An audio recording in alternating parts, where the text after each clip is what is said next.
In the years to come, you're going to have all kinds of unwanted information and advice. But you're not going to get it from me. At least you're not going to get it tonight. Steve was your classic gentle giant. What I do want to do. A guy who had the heart of a bear. Dad was always a role model to me. What I've always told everyone, if I could be half the physician he was, that would be a successful life. His patients loved him. He was just a wonderful guy who would do anything for anyone. When things get rough, and they will get rough, just remember this. Yes, dear. I see a couple who really enjoyed being together. Rebecca Schwartz had a wonderful life with her husband. There's a 20-year age difference between the two of them. Was the attraction his wealth? I think Dr. Schwartz made a very nice impression. He was a tall, nice-looking man. And she would wait on him hand and foot. She'd bring him over a glass of club soda, or she'd make his favorite meal. They really seem to enjoy being together. And you can see in the pictures, they're just touching each other. They're embraced with each other. I think they were very affectionate. She had everything with him.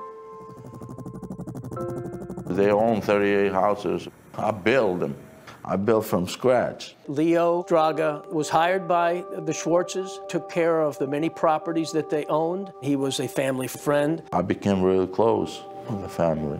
My dad was impressed with his work. They always seemed to treat each other with respect. Leo seemed to be kind and sincere towards my father.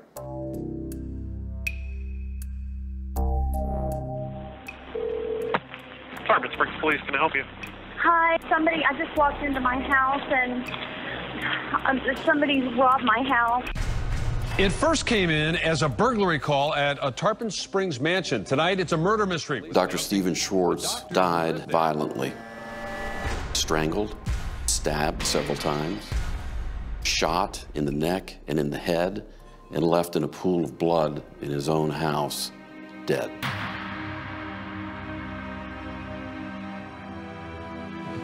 Anton Straga, who goes by the name of Leo, has been arrested and charged with murder in the first degree of Dr. Stephen Schwartz. I didn't do it. I didn't kill the man. I was set up. The question is he there alone? When Dr. Schwartz dies, who benefits? The list of people is short. Were you interviewed by police? I was. I said to them, please do not overlook anyone in this family just because they're related. What happened with Steve should be a Hollywood movie. When I found out Stephen was murdered, I wondered, did it have any connection to what occurred over 50 years ago? Stephen had a dark side to him, a mystery side. Stephen committed a murder here in Hobbs, New Mexico.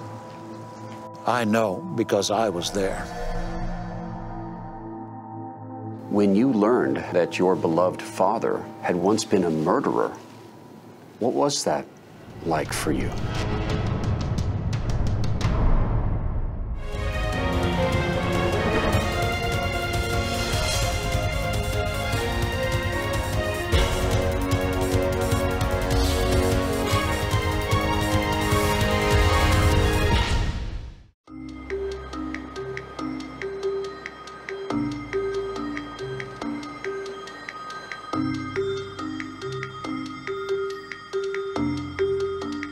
Everyone seems to universally hold such a high respect for him. To say Stephen Schwartz's life was extraordinary, as his son Carter does, is an understatement. Carter went to medical school following in his father's footsteps. He was beloved in many ways, was he not? I would say that's a very accurate statement. Patients, colleagues, a great career. Absolutely. Dr. Schwartz had a thriving practice as a kidney specialist in Tampa, Florida. His friend and medical partner, Dr. Robert Patton, admired him greatly. He was dedicated to medicine like no physician I've ever known. He was just a wonderful guy who would do anything for anyone. And Schwartz had become very wealthy, worth somewhere between $20 and $30 million. Besides his medical practice, he owned a vast array of rental properties and lived in this expensive waterfront home with his second wife, Becky. She managed both his medical office and investments. If I had to describe her, very energetic, Southern charm, hospitality, come in, welcome. Everything was just over the top with her. But her one-time friends, April and Patrick Olive, who helped her manage the Schwartz properties, say Becky could also be a tough cookie. She fired them shortly after the murder. And if you cross her, then, you're basically, gone. I mean, you're just out of the picture. Becky and Dr. Schwartz had met in the late 90s through a dating service and were a committed couple. She even changed her name to Schwartz, though they didn't actually marry until 2010. Becky had 2 sons from her previous marriages, including Ben. Did you get along with her children? Early on, I didn't dislike them, but that faded pretty quickly. Schwartz had Carter and 2 other children from his previous relationships. We sort of learned to coexist, if you would. But with a blended family came problems. Becky's son Ben had ongoing drug issues, according to Carter. He was found many times on death's door, nearly overdosed, and she disowned him. Basically, if you get better, call me. If not, here's a few bucks a month for your phone bill. In 2011, Ben was arrested and convicted of stealing jewelry from the Schwartz home. And Carter says he often needed money. And he said, let me borrow $300 out of your paycheck. I got to pay this guy. I'm really short, and don't tell my mom. That's what brothers do. Carter also struggled with Becky. What was your relationship like with Rebecca? Always uneasy. Becky lavished luxury on herself and her own sons, paying for their weddings. Carter says she bought them houses, cars, clothing, and jewelry for herself. Her son Eric even got a Verizon store to run in Wisconsin. Would you look out and see all this money is going to Rebecca and her children, and me and my siblings? We're kind of being left out here. I think you'd have to be willfully ignorant not to see it. Carter always believed the main reason Becky was with his father was because she wanted to spend his money. It became very apparent early on her motive was financial. Even as a young child, I could see she wasn't there because she loved him. But all that family turmoil was hidden, and to most who knew him, Dr. Schwartz seemed to have a beautiful life. Until the evening of May 28th, 2014, when Becky Schwartz came home. Hi, I just walked into my house and somebody robbed my house. It was in disarray. She ran outside and called 911. I walked in the bedroom into the closet. All the doors were open, and I was like, what? Police arrived and quickly began looking for a possible intruder.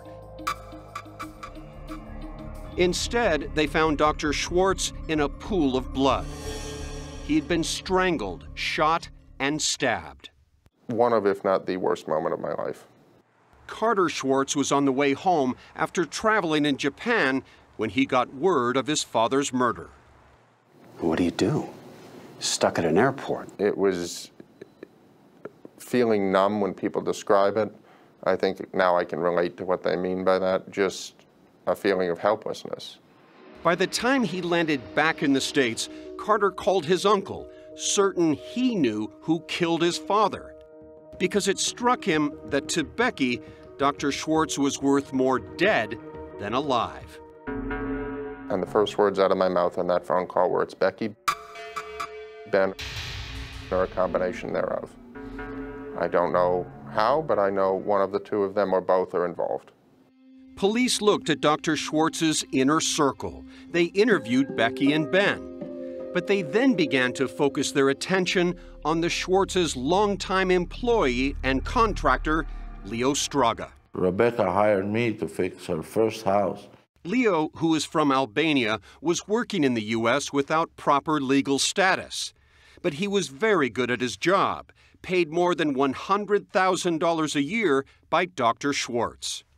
I build, I read plans, I get permits, I build from scratch. Leo says he worked on all the Schwartz's homes, including the mansion they lived in. Rebecca handles the business, and she called me son for 4 years. Leo also felt close to Stephen Schwartz. He was my doctor, my wife's doctor. He looked out for us. He liked you? Oh, yeah. He loved me. I had nothing against the man. I loved the man. He provided work for me. I had no hate for him. I had no revenge or nothing. After months of testing, investigators made a damning discovery. Leo's DNA was on several parts of Dr. Schwartz's clothing. Leo doesn't deny he was there. He says he discovered the body. I was there. I admit I was there. But I didn't kill Dr. Schwartz. And I'm so sorry I didn't call the police. Here's a guy who's been shot, strangled, blood. Why would you touch him at all to begin with? He's obviously dead, right? I didn't know. How I knew it was dead? And after he found the body, Leo made what he says was the biggest mistake of his life. I made a mistake. I didn't call the police that day. I was scared. Scared that he would be deported. Immigration told me any contact with police, we'll send you back. I didn't have that green card or nothing. Leo says he has an alibi and insists he is not the killer. Who is it? Rebecca Schwartz. She asked me to find someone to kill Dr. Schwartz.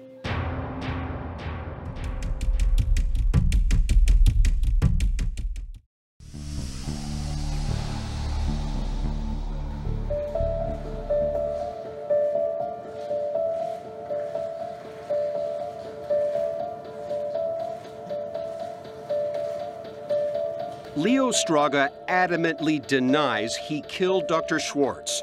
I love Dr. Schwartz.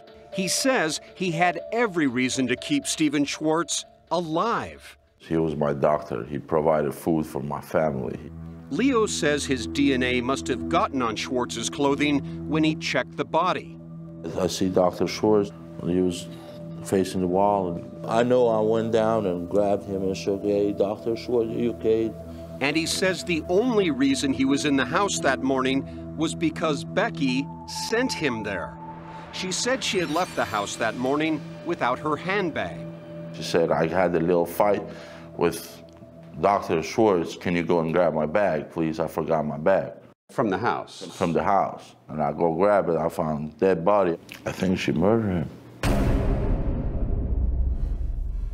And then staged the scene to look like a burglary? Yes, sir. She staged it. She set me up. She planned it for a long time. Leo says he immediately knew Becky was behind the killing because, he claims, 6 months earlier, she asked if he could arrange to have her husband killed. She asked me to find somebody. You are telling me that Rebecca Schwartz asked you to find someone to murder her husband? Yes, sir. And why in the world would she want her husband dead?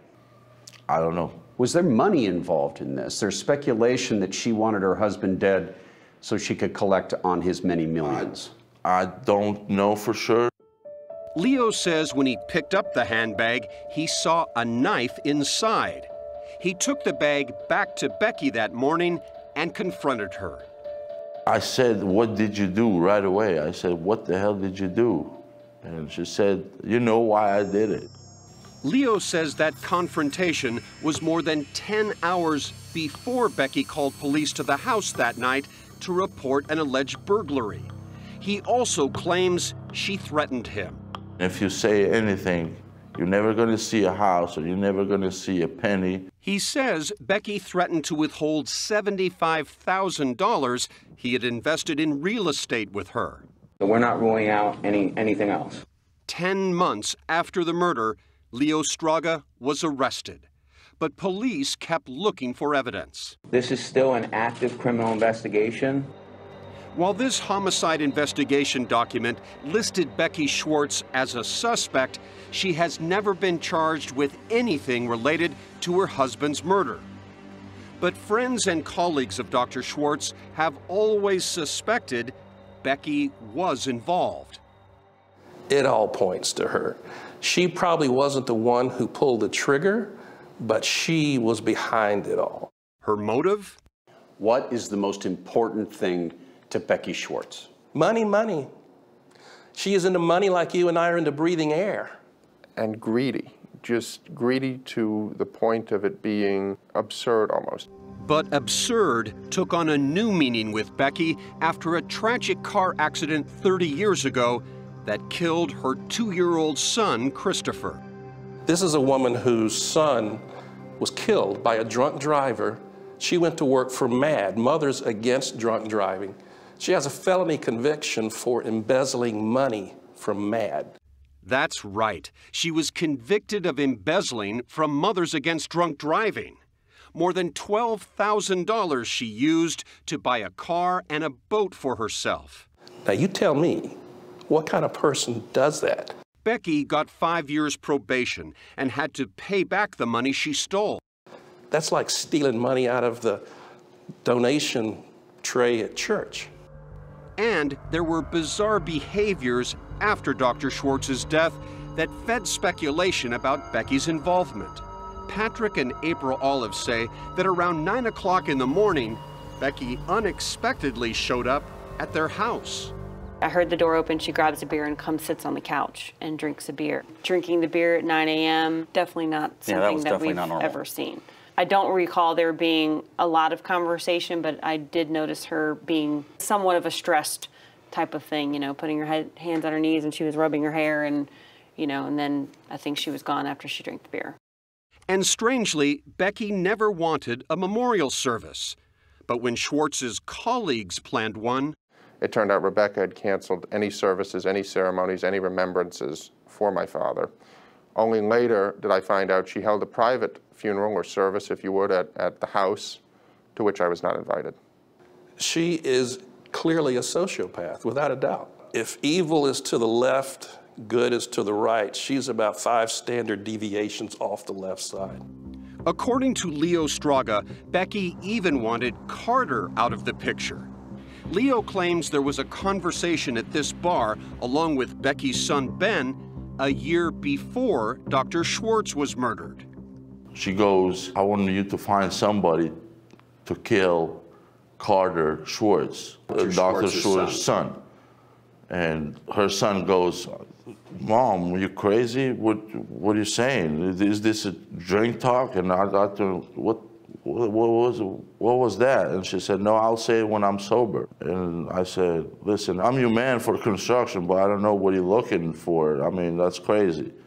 Through a family friend, Ben confirmed in that conversation, he told his mother it was a crazy idea and that she shouldn't even joke about it. And why would she want you dead? My guess is because I was finding this information out that she had kept hidden for years. That hidden information, Carter says, is that Becky was moving money from their joint bank accounts. And siphoned to where? Where to go? Other accounts in only her name. She had credit cards that were only in her name. Anything basically my dad couldn't get a hold of. And when you present this information, is this jaw-dropping to your dad? I've never seen him move so quickly. And he was a man who, he could have the biggest argument in the world with you, but he was very professional. He said, I'm going home, I'm going to take care of this. But Schwartz never did take care of it. And that became a problem for Carter, because unbeknownst to him, his father had already changed his estate plan a year earlier, leaving his entire fortune to Becky and nothing for his own children. Why would he do that? Anything I tell you would be speculation. I'm not sure why. I wasn't there when he did it, but I can't imagine why, having sober judgment, anyone would do that. That's one of many unanswered questions. But a shocking incident long in Dr. Schwartz's past may provide a clue. There was a darkness in Stephen's life. It happened right here. I know because I was there.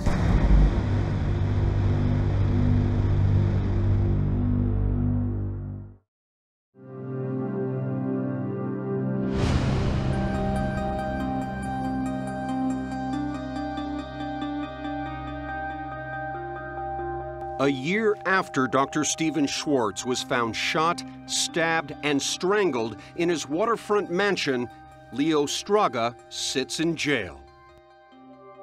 But could a shocking incident deep in Dr. Schwartz's past have played a role in his murder?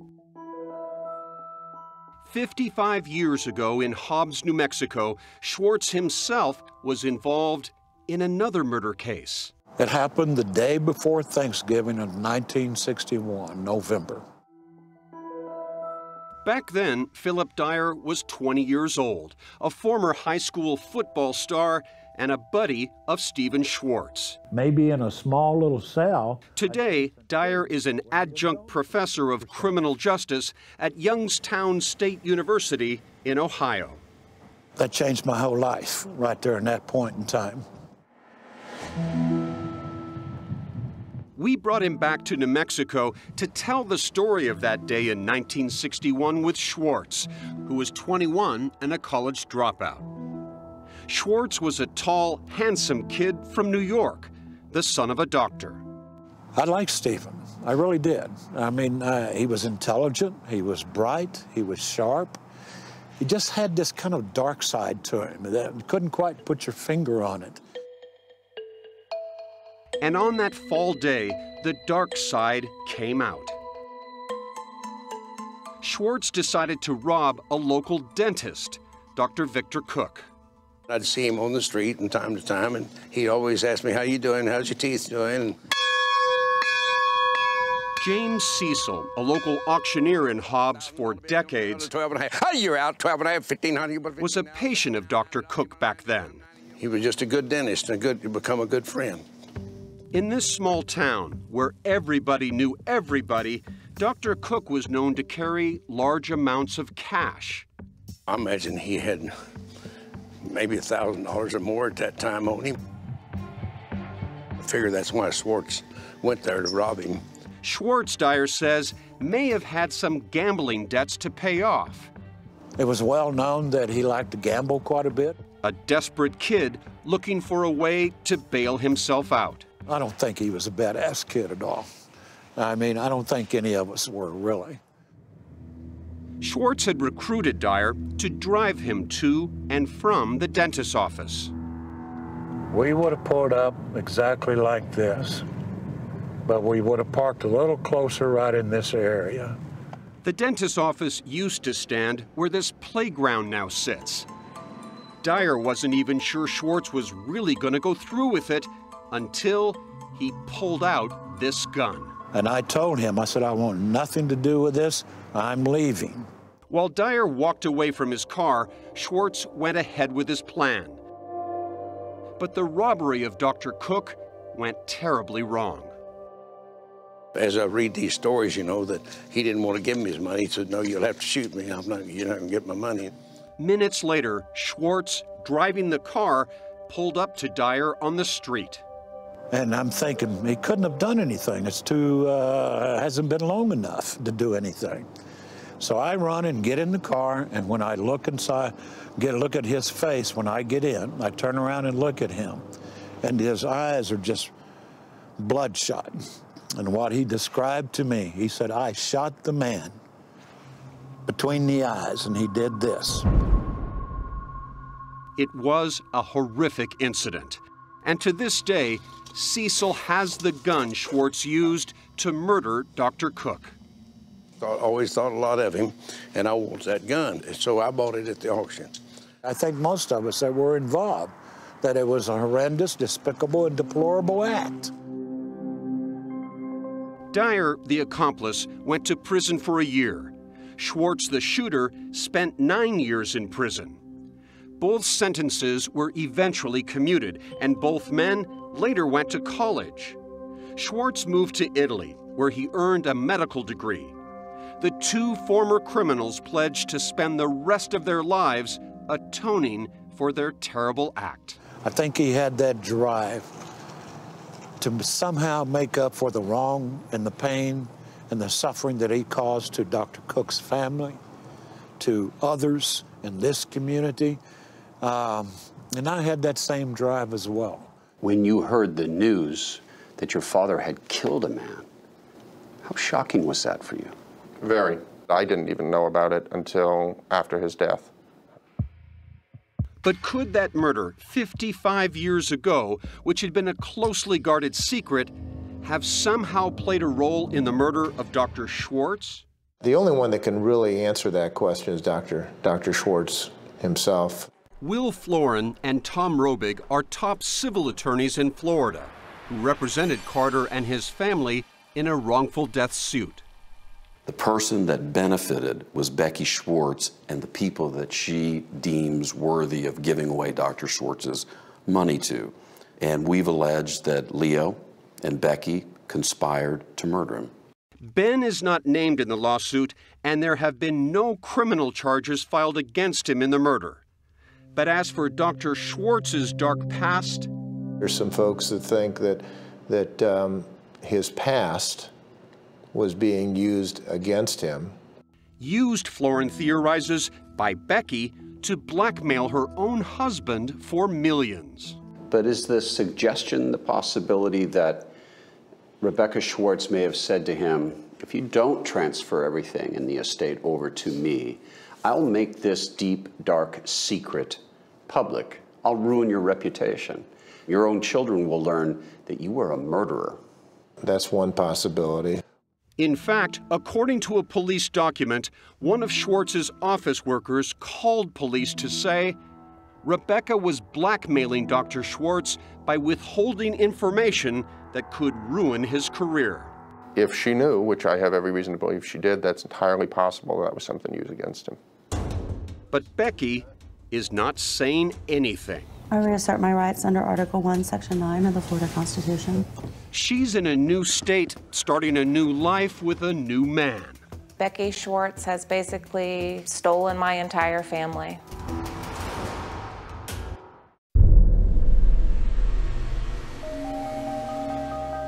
A grieving widow is standing on the doorstep of the police department every morning saying, have you made any progress finding out who violently shot, strangled, and stabbed my husband? After her husband was murdered, Becky sold the medical practice and decided to start a new life, moving from sunny Florida Good morning in Winneconne on the Valley's greatest to the tiny, snowbound town of Winneconne, Wisconsin, near where her son Eric was running his Verizon store. I think she's been trying to find a purpose. She's just trying to lay low and find a path. Kim Rivellini and Dennis DeVlaming are Becky's criminal attorneys, hired to defend her against any possible future charges. And in Wisconsin, does she just live a quiet life now? Yes. Quiet is not a word this Wisconsin woman named Meredith would use to describe her former best friend, Becky. I think I was preyed on by the most calculated, malicious, vindictive, pathological liar of a woman I have ever met in my entire life. Meredith, who asked we not use her last name, says she and her husband took Becky in as one of their own after a chance meeting at a charity event. I thought truly we had found a great friend. She fit into our lives so perfectly. Every single night, 7 days a week, we were together. Becky and the family did everything from vacations in Florida to sports events to lavish parties, all paid for by Becky. She even took them on her boat in Florida, and one thing stuck in Meredith's mind. Her boat name was Exit Strategy. And I looked at that, and I looked at my husband, and I said, isn't that weird? Her boat's name is Exit Strategy. I never saw Becky grieving for her husband or her loss.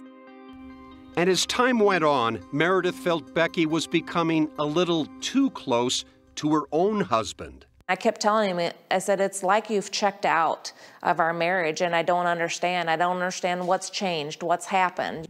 Nor did she understand what she learned about Becky from a Google search. In one of the articles, it said she got married in 2010. I said, that's impossible. I said, that's a misprint because she met her husband in med school in New York 35 years ago, and that's impossible. And there were other lies. Becky has lied about her children. She didn't have 5 children. Meredith says Becky's lying was soon followed by betrayal. My life pretty much changed on January 2nd. My husband got out of the shower and said he was leaving me. And he said, I'm moving into Becky's. Not only her husband, who is 16 years younger than Becky, but her teenage daughter moved in with Becky as well, after she lavished her with attention and gifts, Meredith says. It would be so nice. And Becky seduced her new boyfriend with expensive gifts too.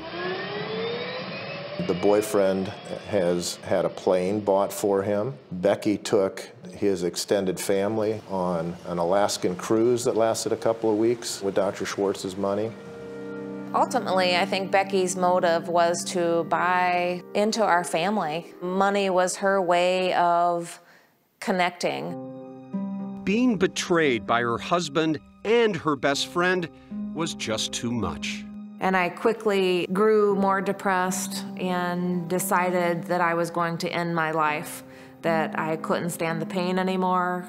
As Meredith lay recovering in the hospital from her suicide attempt with prescription drugs, she had a surprise visitor, Becky. And according to this video deposition conducted by attorneys Florin and Robig in the wrongful death lawsuit, Becky allegedly came to deliver a cruel message. She walked over to Meredith and leaned down and whispered in her ear, quote, "I wish you would have died." Yes. That's Becky's daughter-in-law, Dana Nichols, married to her son, Ben. In an extraordinary moment, Dana, who had remained silent publicly for 2 years, turns on her own mother-in-law, reading a text message she sent a friend not long after Dr. Schwartz's murder. It's crazy how so much of what Becky did all adds up now. I'm sure she planned it for a long time. What did you mean to say she'd planned for a long time? The murder? Yes. Dana says she and others believe Becky had to be involved in Dr. Schwartz's murder. The only thing I can think is that she shot him first and then did the rest in a crazy violent rage. Unless Leo helped her finish the job, but still, I can't see Leo hurting Dr. Schwartz. Somebody robbed my house. And remember, Becky claimed her Florida house had been burglarized. Questioned by Florin, Dana suggests Becky staged the burglary to implicate her son, Ben. When did you first start, this is her own son, that you're concerned, your husband, that his mother is setting him up for the murder? Immediately. What gave you that concern? Just me knowing her and things that she's done before, I wouldn't put anything past her. Dana says Ben has gotten past his drug problems, and the two of them have settled down with their daughter Kendall. But they live in fear, as she told her friend in another text. I said, I am scared to talk to the detectives and police. I would hope if Becky came after me or sent someone after me, she wouldn't hurt Kendall.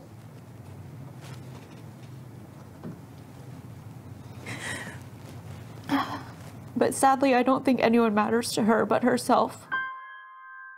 Can you tell us your name, please? Rebecca Schwartz. Becky was also deposed in that wrongful death suit, I reassert my rights under Article 1, Section 9 of the Florida but Constitution. refused to answer any questions from attorneys Robig and Florin. You were present, were you not, in the home at the time of Dr. Schwartz's murder and took part in the murder of Dr. Schwartz, did you not? I reassert my rights under Article 1, Section 9 of the Florida Constitution. She's got something to hide, and that something is her involvement in the murder. Rebecca Schwartz is a victim, just like her husband. She had nothing to do with the murder itself. Becky Schwartz wouldn't speak with us, but her attorneys make the case that she is innocent, and Leo Straga had a strong motive to kill Dr. Schwartz alone. Leo is the killer, and now he's going to pay for it.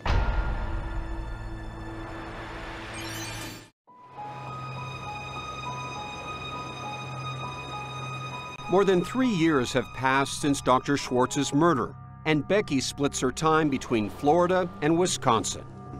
And all these things that we're talking about would never come to light if it wasn't for money, and big money, and millions of dollars worth of money. Dennis DeVlaming says this case is about greed, but it's the greed of the Schwartz children in trying to pin the murder on Becky so they can get their father's money instead of her. They've got to trash her. They got to show her as somebody that would participate in the murder, because that's the only way they're going to profit in this case. DeVlaming says all the evidence points to Leo. What does the DNA evidence tell you? That Leo Straga was there at the time of the murder, that's how his DNA got there, that's when his DNA got there, and that he was the killer. Why in the world would Leo Straga murder Dr. Stephen Schwartz when Schwartz was providing him his entire livelihood? My theory is that Dr. Schwartz was going to retire. He was in his 70s. I think that Leo Straga believed that his time with the Schwartzes was limited, and he was going to be replaced with somebody far less expensive. And if Dr. Schwartz was out of the picture, that perhaps Rebecca Schwartz would keep him on. Furthermore, DeVlaming says Leo's story of being in the house to retrieve Becky's purse makes no sense. You go grab the bag. I seen like jewelry boxes and one knife on the back. A knife? A knife. Kitchen knife. A kitchen knife? A large kitchen knife? Yeah, a large kitchen knife. Was there blood on the knife? No, not as I recall, no. It's hogwash. And the reason it's hogwash is Leo says that he looks in the bag and he sees a butcher knife. What individual would tell somebody that could turn them in to go pick up the murder weapon that could be turned into the police to get your DNA, your fingerprints? It's absolutely laughably ridiculous. And DeVlaming points out, even Leo's alibi was shot down by police, who checked his cell phone records. Here's another quote from the report. Analysis of cell phone activity failed to support his alibi, your alibi. Locations and associated times given by you did not match cell phone tower.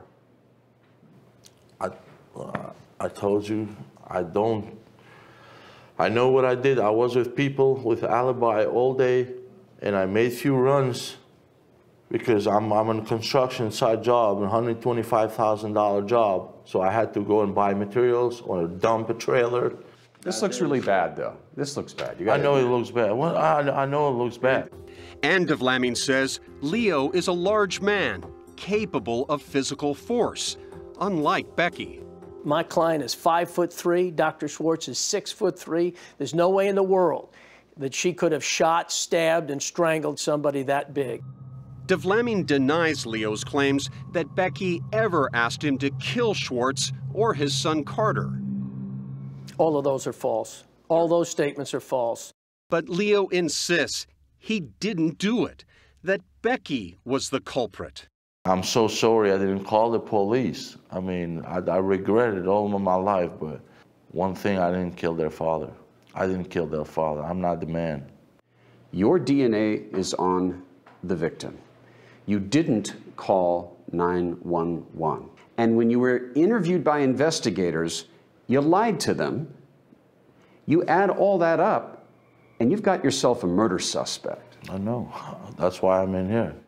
He lied to the police. The police talked to Leo Straga. The police took his statement.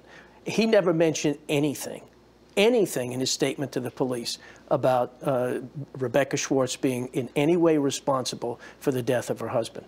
Leo admits he never implicated Becky until the day he was arrested. I believe that both Leo Straga and Rebecca Schwartz were involved in his murder and caused his death on that date. So who killed Dr. Schwartz? There was a potential eyewitness of sorts, the elaborate security camera system in the mansion, something only Leo, Becky, and family members knew about. But the hard drive had been removed. Did you remove the hard drive from that security camera system? I didn't remove the hard drive. Who do you think did? Who else besides you would know that that hard drive was there? Her And if she had somebody else helping her. Leo awaits trial, the only person charged. But Becky's attorneys are uncertain what the future will hold for her. Police aren't talking because the case is still open. Is she still a person of interest in this case? We understand that she is. And is there still a possibility there could be an arrest? There's always that possibility. Is she worried or afraid that she'll be arrested for the murder of her husband? I think that that cloud is always there, that they may arrest her. What I want more than anything is for justice to be served. I want the people responsible for this to be held both criminally and civilly liable. Carter wants justice for a father whose life started and ended so badly, but who lived the long middle dedicated to others. He never lost sight of paying back his debt to society. I think he turned it into a positive. I think he did everything he could to pay back society. Quite a life. Yeah. Can't make this stuff up, can you? You certainly cannot.